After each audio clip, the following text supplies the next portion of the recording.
Deuteronomy chapter 6. These are the commands, decrees, and regulations that the Lord your God commanded me to teach you. You must obey them in the land you're about to enter and occupy, and you and your children and grandchildren must fear the Lord as long as you live. If you obey all his decrees and commands, you will enjoy a long life. Listen closely, Israel, and be careful to obey. Then all will go well with you, and you will have many children in the land flowing with milk and honey, just as the Lord, the God of your ancestors, promised you. Listen, O Israel, the Lord is our God, the Lord alone, and you must love the Lord your God with all your heart, all your soul, and all your strength. And you must commit yourselves wholeheartedly to these commands that I am giving you today. Repeat them again and again to your children. Talk about them when you're at home, and when you're on the road, and when you're going to bed, and when you're getting up. Tie them to your hands and wear them on your forehead as reminders.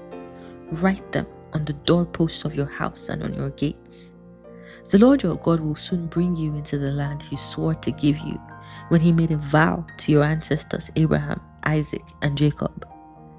It is a land with large, prosperous cities that you did not build.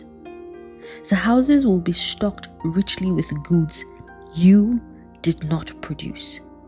You will draw water from cisterns you did not dig, and you will eat from vineyards and olive trees you did not plant. When you have eaten your fill in the land, be careful not to forget the Lord, who rescued you from the slavery in the land of Egypt. You must fear the Lord your God and serve him. When you take an oath, you must use only his name. You must not worship any of the gods of neighboring nations, for the Lord your God, who lives among you, is a jealous God.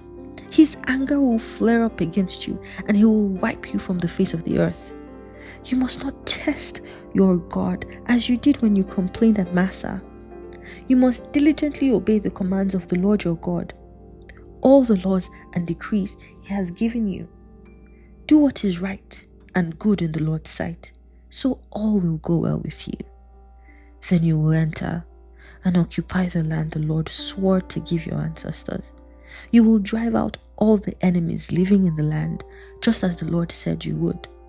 In the future, your children will ask, what is the meaning of these laws, decrees, and regulations that the Lord our God has commanded us to obey? And you must tell them, we were Pharaoh's slaves in Egypt, but the Lord brought us out of Egypt with his strong hand. The Lord did miraculous signs and wonders before our eyes, dealing terrifying blows against Egypt and Pharaoh and all his people. He brought us out of Egypt so he could give us this land he had sworn to give our ancestors. And the Lord our God commanded us to obey all these decrees and to fear him, so he can continue to bless us and preserve our lives as he has done to this day.